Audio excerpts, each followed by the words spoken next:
오늘은 맥추 감사주일입니다. 이 맥추 감사주일은 성경에 나오는 그 맥추절에 근거한 절기입니다. 출애굽기 23장 16절에 이런 말씀이 나오는데요. 맥추절을 지키라. 내가 수고하여 밭에 뿌린 것에 첫 열매를 거두리라. 고대 이스라엘 땅에서 1년 중에 가장 먼저 추수하는 곡식이 보리입니다. 그래서 맥추예요. 그 보리의 첫 열매를 하나님께 드리면서 감사하는 절기가 이 맥추절입니다. 그들이 아직 수확한 것은 첫 열매뿐이에요. 그런데 그 첫 열매를 하나님께 드리면서 한 해 동안 풍성한 은혜를 주실 것을 미리 감사드리는 겁니다. 보통 사람들은 감사할 일이 생기면 감사드립니다. 그게 일반적이죠. 물론 풍성한 은혜를 받고도 감사할 줄 모르는 사람들도 있기 때문에 감사할 줄 안다는 것은 참 귀한 마음입니다. 그런데 정말 감사할 줄 아는 사람은 미리 감사하는 사람이에요. 이 믿음이 있는 사람들은 감사한 일이 생기고 나서 뒷북을 치는 감사보다 감사한 일이 생기기 전에 앞북을 치는 감사를 드려버립니다. 앞북 치는 감사는요, 믿음이 없으면 불가능합니다.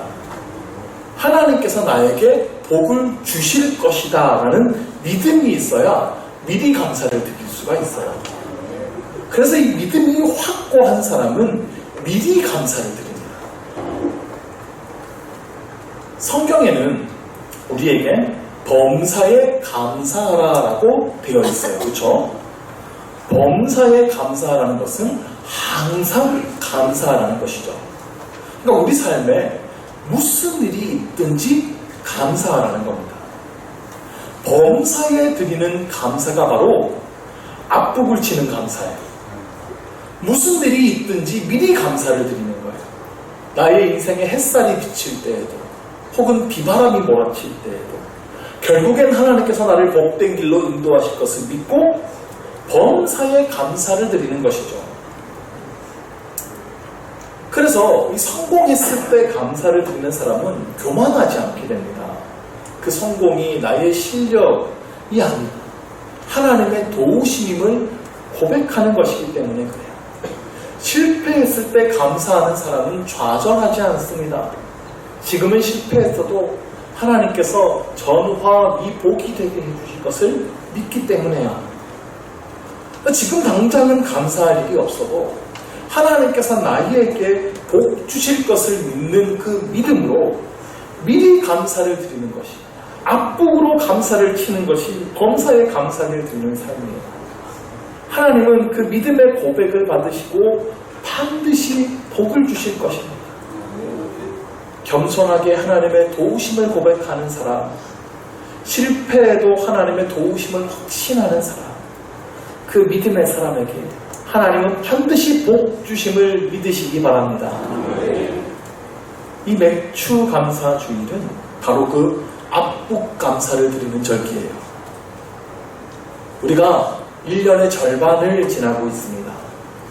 2026년의 절반을 지나오시면서 좀 순탄하게 계획대로 보내시는 분들도 계실 거고요. 혹은 힘겨운 시절들을 지나가고 계시는 분들도 계실지 모릅니다. 어떠한 상황이든 오늘 이 맥추 감사 주일을 맞이하여서 하나님께 감사의 고백을 드릴 수 있기를 원합니다. 지금까지 나에게 부어주신 풍성한 하나님의 은혜에 감사를 드립시다. 앞으로 부어주실 하나님의 은혜에 미리 감사를 드립시다. 하나님께서 그 감사의 예배를 받으시고 우리의 남은 하반기의 삶에 복의 복을 더하여 주실 것을 믿습니다.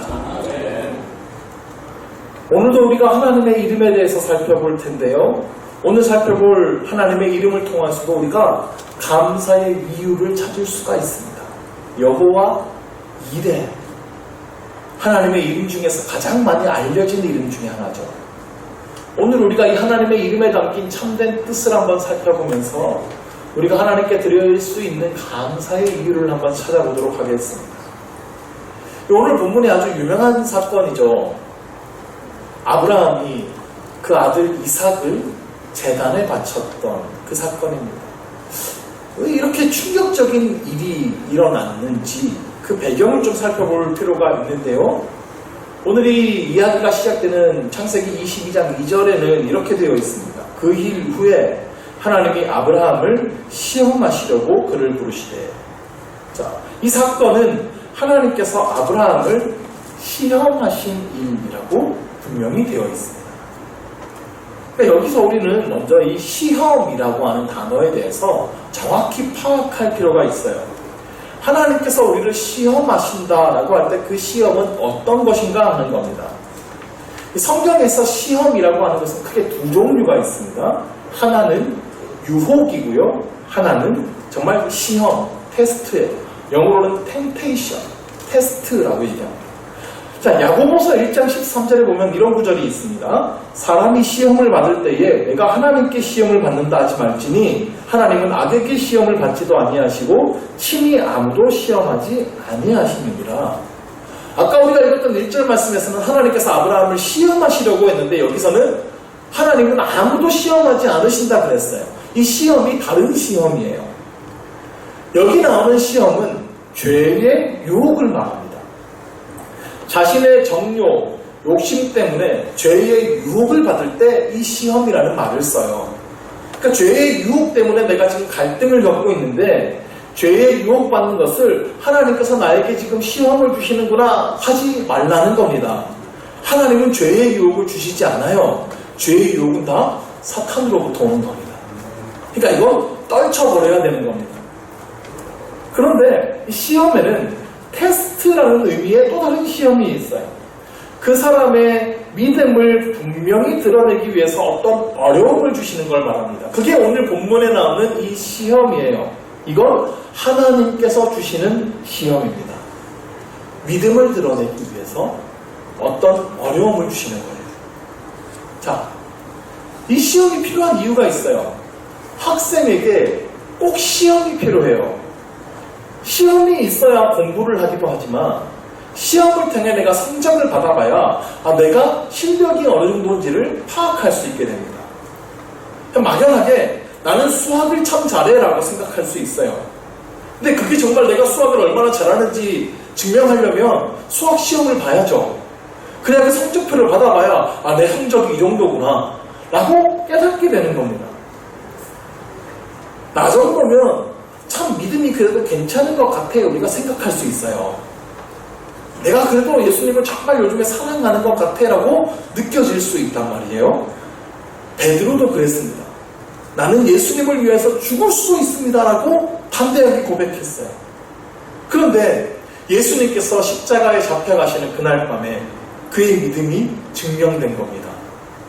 도망쳐버리지 않았습니까? 예수님을 모른다고 3번이나 부인했어요. 그때 내 믿음이 이거밖에 안 되는구나. 그제야 자기 진짜 실력을 깨닫게 되는 거예요. 그래서 하나님은 때로 우리에게 이런 시험을 주세요. 우리 마음속에 있는 진짜 생각과 뜻을 드러내기 위한 테스트예요. 나에게 진짜 믿음이 있는지 없는지, 내가 정말 하나님을 믿는 믿음이 몇 점인지 그것을 드러내기 위한 어려움이 찾아오는 것이 하나님이 주시는 시험입니다.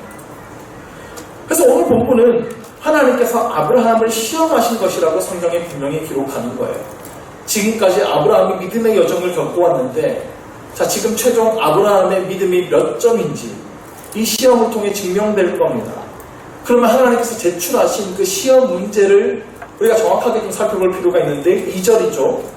여호와께서 이르시되 내 아들 내 사랑하는 독자 이삭을 데리고 모리아 땅으로 가서 내가 내게 일러준 한 산 거기서 그를 번제로 드리라.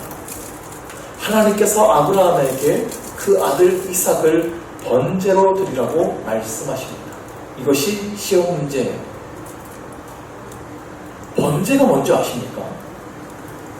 짐승을 완전히 불태워서 드리는 제사가 번제입니다. 사람이 번제를 드릴 때 흠없는 양이나 염소나 소를 택해요. 그리고 성전에 가서 그 제물의 머리에 손을 얹고 내 죄를 그 짐승의 머리에 옮깁니다. 그러니까 나의 죄를 대신해서 이 짐승이 대신 죽는 거예요. 그리고 그 사람이 짐승을 직접 죽입니다. 짐승을 토막을 냅니다. 가지런히 제단 위에 올리고 전부 불태웁니다. 하나도 남김없이 전부 불태우는 제사가 번제입니다. 근데 지금 하나님께서 아브라함의 하나뿐인 아들, 내 사랑하는 독자 이삭을 번제로 드리라는 겁니다. 이 끔찍하고 엽기적인 명령을 하나님께서 하셨다는 것이 믿어지지 않잖아요.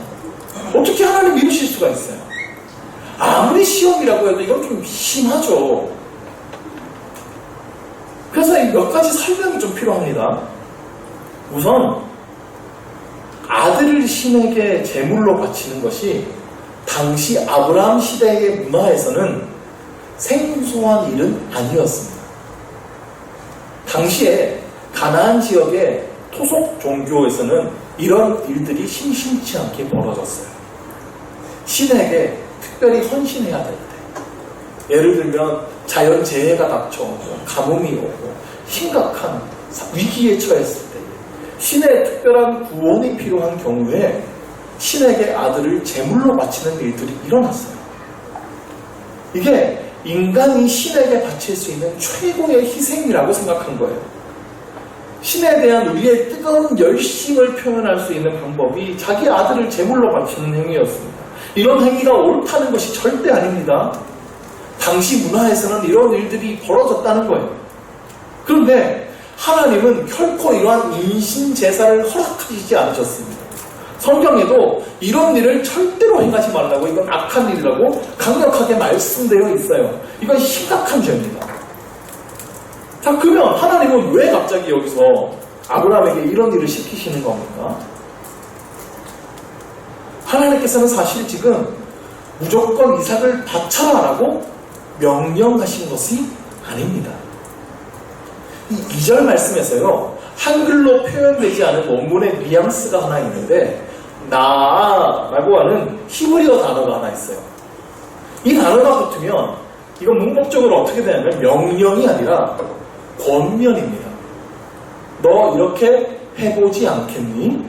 라고 요청할 때 사용되는 단어예요. 그러니까 이삭을 번제로 드려라라는 이전 말씀은 사실 명령이 아니라 하나님의 권유예요. 너 이삭을 번제로 바쳐보지 않겠니? 내가 지시한 산으로 가서 이삭을 번제로 너 바칠 수 있겠니?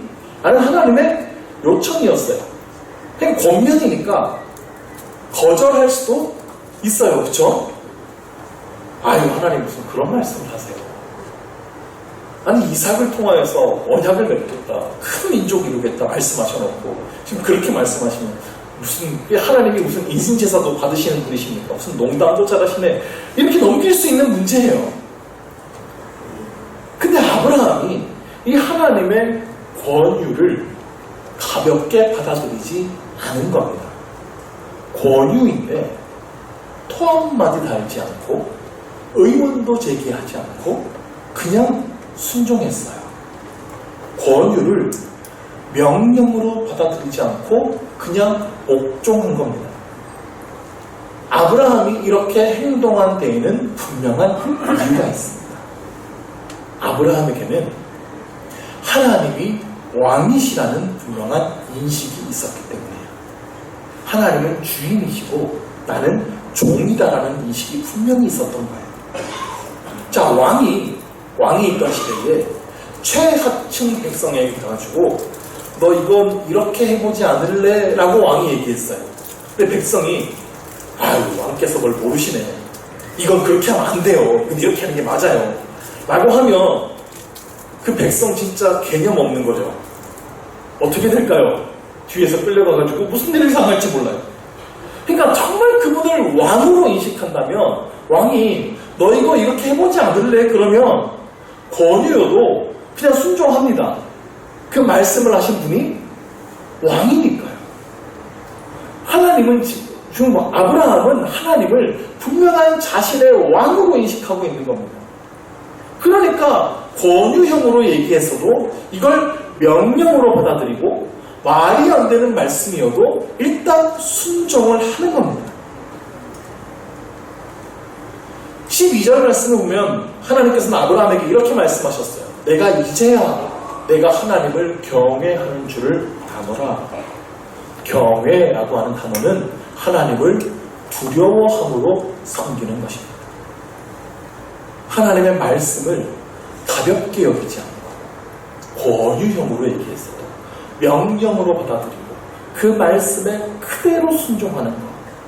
이해되지 않고 받아들일 수도 없고 도저히 내 상식으로는 말이 안 되는 이야기여도 하나님의 말씀이니까 왕의 명령으로 받고 두렵고 떨림으로 그 말씀에 순종하는 것. 이것은 하나님을 진정한 나의 왕으로 받아들일 때에만 가능한 행동이라는 거예요.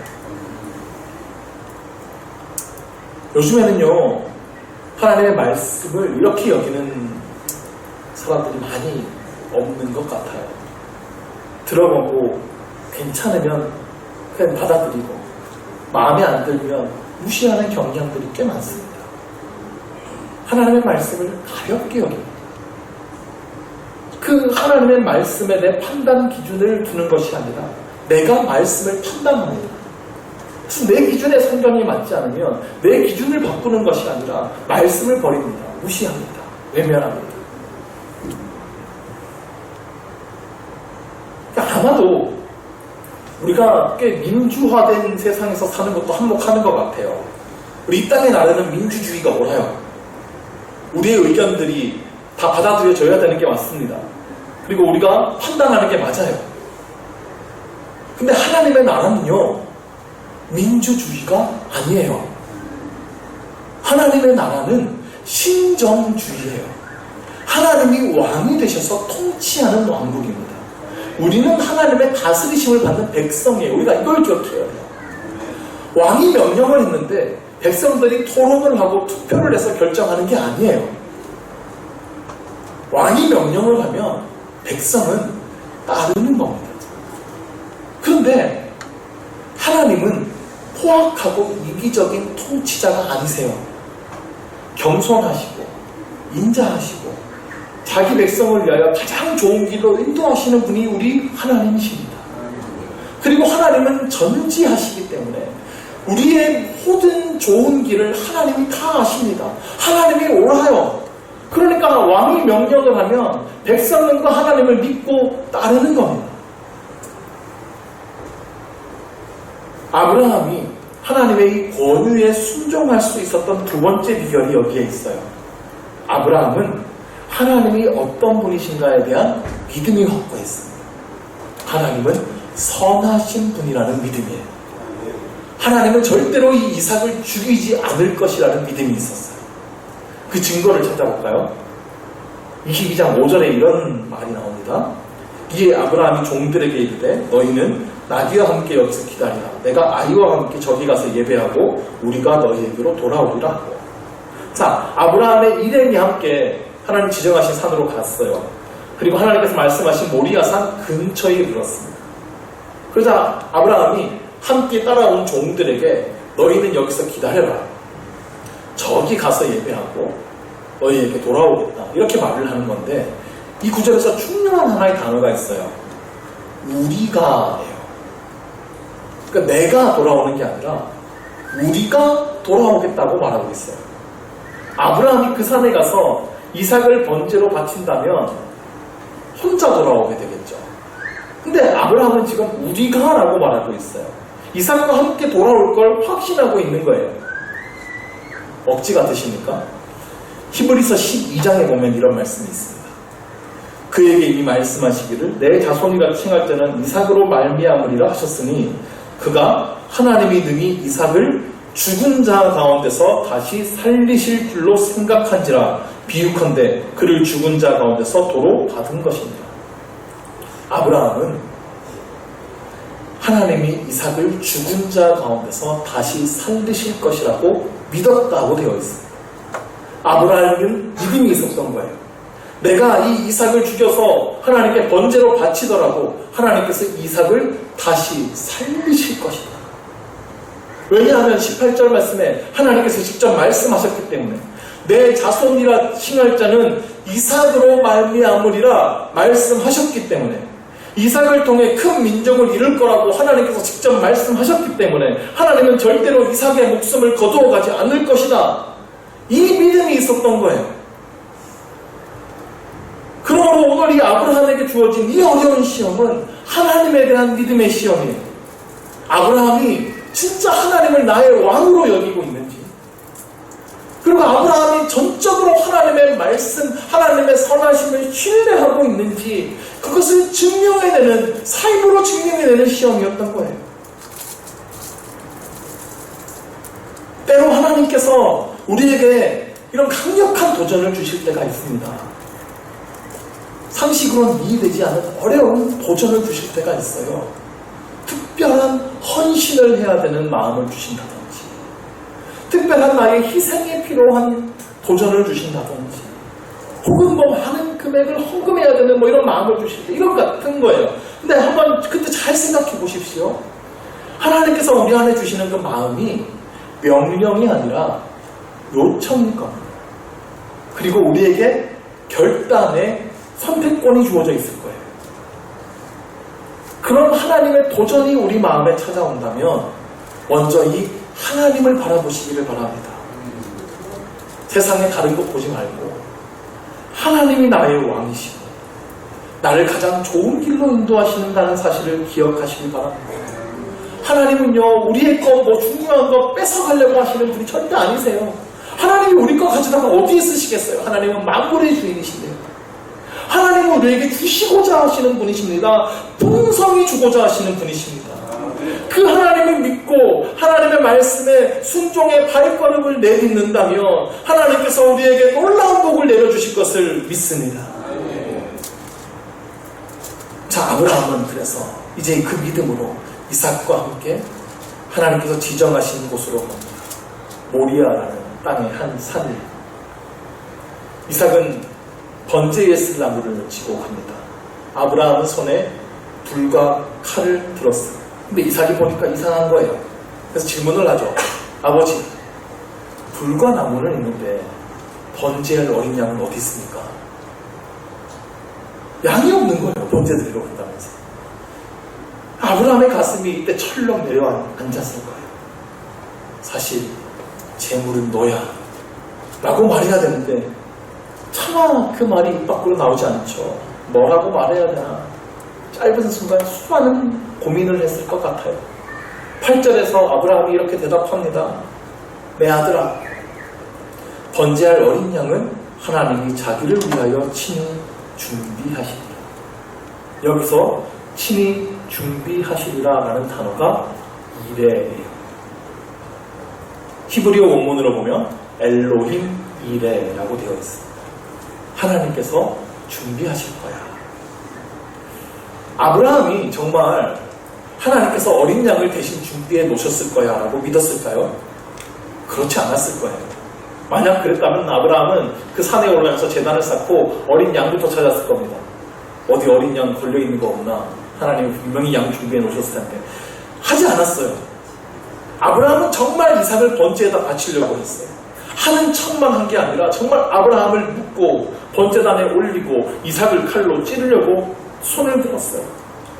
9절을 보시면 아브라함이 제단을 쌓고 나무를 벌려놓고 나무 위에 올려놓았을 때입니다. 자, 이삭이 이때 어린 나이가 아닙니다. 직접 나무를 지고 산으로 올랐어요. 그러니까 적어도 15 이상은 되었을 거라고 생각합니다. 그러면 아브라함의 나이는 115세가 넘습니다. 자, 이 115세의 아브라함이 15살의 아들을 결박하려고 하는데 이삭이 아버지 왜 이러세요? 하고 잡으러 가는 손을 뿌리치고 힘으로 겨루고 도망가면 당해낼 수 있습니까? 못 당해내요. 이거 어떻게 따라가요? 15살짜리가 얼마나 빠른데요. 115세의 노인이 당해낼 수가 없어요. 그러니까 이삭은 아버지가 자신을 말없이 결박하고 제단에 눕히는데 가만히 있었던 거예요. 저항하지 않고 받아들인 겁니다. 그러니까 이삭이 결박을 당한 게 아니라 사실 결박을 받아들인 겁니다. 어떻게 이삭은 이런 순종을 할 수가 있죠? 아버지를 신뢰했기 때문입니다. 아버지가 믿는 하나님을 믿는 거예요. 바로 옆에서 지켜본 그 아버지의 신앙이 진실했다는 겁니다. 그 아버지가 칼을 들어 올리는 그 순간까지 가만히 죽음을 받아들입니다. 그때에 하나님께서 아브라함을 급하게 말리십니다. 아브라함아, 아브라함아, 그 아이에게 내 손을 대지 말라. 그에게 아무 일도 하지 말라. 아브라함이 그제야 주위를 둘러봅니다. 그리고 수풀에 걸린 수태양 한 마리를 발견하는 거예요. 하나님께서 준비해 두신 번제의 제물이 거기 있었던 거예요. 그때 아브라함이 이렇게 고백하죠. 14절 말씀에 같이 한번 읽습니다. 아브라함이 그 땅 이름을 여호와 이레라 하였으므로 오늘날까지 사람들이 이르기를 여호와의 산에서 준비되리라 하더라. 아멘. 여기서 여호와 이레라는 고백이 나와요. 그리고 많은 사람들이 계속해서 이르기를 이 교훈을 받아들이고 마음에 새겼다는 겁니다. 아브라함을 위해 재물을 미리 준비하신 하나님, 여호와 이레, 준비하시는 여호와. 이것의 영적인 의미가 굉장히 큽니다. 먼저 이것은 예수님께서 십자가에서 죽으신 것과 연결됩니다. 말씀드렸던 것처럼 이방의 종교에서는 신에게 바칠 최고의 희생으로 아들을 바쳤어요. 근데 그 어떤 인간의 열심으로도 인간의 문제가 해결되지 않는 거예요. 그래서 하나님은 자신의 아들 예수 그리스도를 십자가에 못 박으신 겁니다. 예수님은 하나님의 독생자예요. 이삭을 대신해서 수대함이 대신 번제로 죽었습니다. 우리를 대신해서 십자가에서 죽으신 어린 양 예수 그리스도가 명확하게 여기서 드러나는 거예요. 구원은 인간의 열심으로 얻을 수 있는 것이 아닙니다. 우리를 향한 하나님의 열심, 이것을 이루셨어요. 예수님의 십자가 죽음만이 우리의 구원을 이루는 것을 보여주신 것이고요. 예수님께서 하나님께서 이 구원을 준비하셨음을 보여주는 것입니다. 오직 예수 그리스도의 대속의 피로만 우리는 구원을 얻을 수 있습니다. 여호와 이레, 준비하시는 하나님은 우리를 위한 완전한 제물, 어린 양 예수 그리스도를 준비하신 하나님이 되십니다. 또한 여호와 이레의 하나님은 우리의 필요를 세밀하게 예비하시는 하나님이십니다. 22장을 보면요, 이 아브라함이 이삭을 바치는 이 이야기가 끝나고 나서 그 뒤에 좀 생뚱맞은 이야기가 하나 들어옵니다. 20절 이하의 말씀인데요, 어떤 사람이 아브라함에게 알리어 이르기를 당신의 형제 나홀에게, 밀가가 당신의 형제 나홀에게 자녀를 낳았다, 이 얘기가 나와요. 그래서 나홀의 자녀들의 명단이 갑자기 나옵니다. 나홀은 아브라함의 형제, 그리고 밀가는 그의 아내입니다. 아브라함이 고향을 떠나올 때에 이 나홀이라는 사람은 함께 가지 않았어요. 그때부터 소식이 끊겼던 나홀의 소식이 갑자기 아브라함에게 들려왔다는 거예요.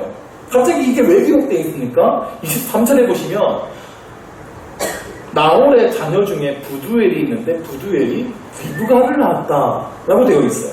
그럼 리브가가 누구예요? 훗날 이삭의 아내가 되는 사람이에요.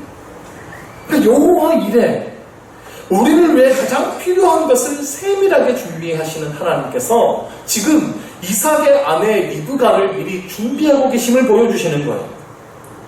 이삭은요, 지금 자기 아내가 될 사람이 어디에 있는지 누군지도 알지 못합니다. 근데 하나님은 지금 이 여호와 이레 하나님의 산에서 가장 좋은 사람, 배필을 지금 준비해 두고 계시는 거예요. 그리고 이 산에서 내려오니까 아브라함에게 나홀의 소식을 듣게 하시는 거예요. 하나님의 손길이 얼마나 세밀하시고 정확한지 모릅니다. 하나님은 우리에게 가장 필요한 것이 무엇인지 정확하게 아시는 분이세요. 가장 좋은 때를 아시는 분이십니다. 가장 적당한 때에 가장 좋은 것을 준비해 주시고 채워주시는 분이 우리 하나님이심을 믿으시기 바랍니다.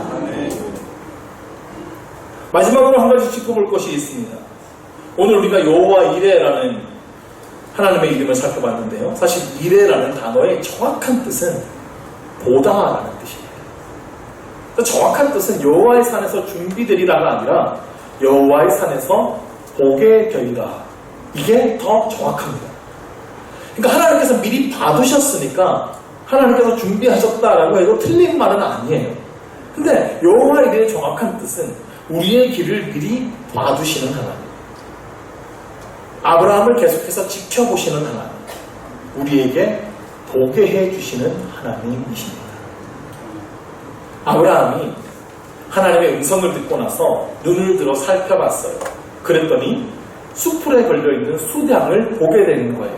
그전에는 보지 못했어요. 그전에도 분명 수풀이 수량이 걸려있었을 텐데 발견하지 못하는 거예요. 근데 여호와 이레 하나님을 만나고 난 뒤에 그 발견하게 된 것이죠. 하나님께서 준비하신 것은 항상 여호와의 산에서 발견될 수 있는 겁니다. 그래서 오늘 말씀에도 여호와의 산에서 준비되리라.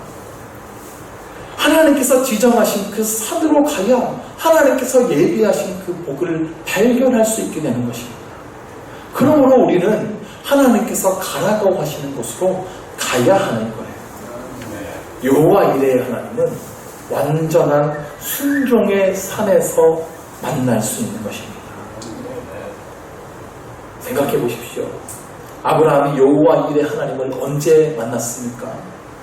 이삭을 데리고 번제를 드리러 가는 길에 지정된 산으로 가서 제단을 쌓았을 때, 이삭을 결박하고 제단 위에 눕혔을 때, 그 칼을 손에 들었을 때 다 아닙니다. 정말 이삭을 찌르려고 그 칼을 높이 들었을 때입니다. 그 완전한 순종의 때에 하나님께서 아브라함을 부르셨고 하나님께서 준비하신 수량을 발견할 수 있었어요. 즉 여호와 이레 하나님은 우리가 하나님 앞으로 가서 하나님의 말씀을 듣고 그 말씀에 순종할 때, 끝까지 온전히 순종할 때 만날 수 있는 것입니다. 그 준비된 거 미리 좀 발견했으면 얼마나 좋았겠습니까? 근데 그렇지 않다는 거예요. 주님이 때로 우리를 파도가 출렁이는 바다 위로 부르실 때가 있어요. 그러면 그 바다로 뛰어들어야 되는 거예요.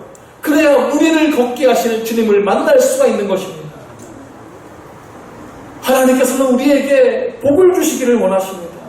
우리의 생각보다 더욱 큰 복을 주시기를 원하십니다. 우리가 상상할 수 없는 큰 계획을 우리의 인생 가운데 가지고 계십니다. 근데 그 놀라운 계획을 우리가 보게 되고 우리 삶에 이루어지기 위해서는 우리의 순종이 필요한 거예요. 하나님을 온전히 신뢰하는 그 믿음이 필요합니다. 그 믿음을 증명할 수 있는 믿음의 행동이 필요합니다. 아브라함은 결국 이 온전한 순종을 이루었어요. 그리고 아브라함을 위해 하나님께서 준비하신 수많은 선물들을 받게 된 것입니다. 우리의 믿음의 여정을 통하여서 이러한 복을 받게 되시기를 주의 이름으로 축원합니다. 오늘이 여호와 이레의 하나님을 믿으시고 미리 감사하시기를 바랍니다. 하나님께서 우리에게 가장 좋은 것을 풍성하게 준비해 주셨습니다. 그 여호와의 산에, 순종의 산의 정상에 우리를 향한 큰 복이 준비되어 있습니다. 하나님을 온전히 신뢰하시고 이 온전한 순종을 이루시기를 축원합니다. 그때 하나님께서 준비하신 놀라운 은혜를 발견하게 되고 하나님의 뜻이 우리 삶에 이루어질 것을 믿습니다.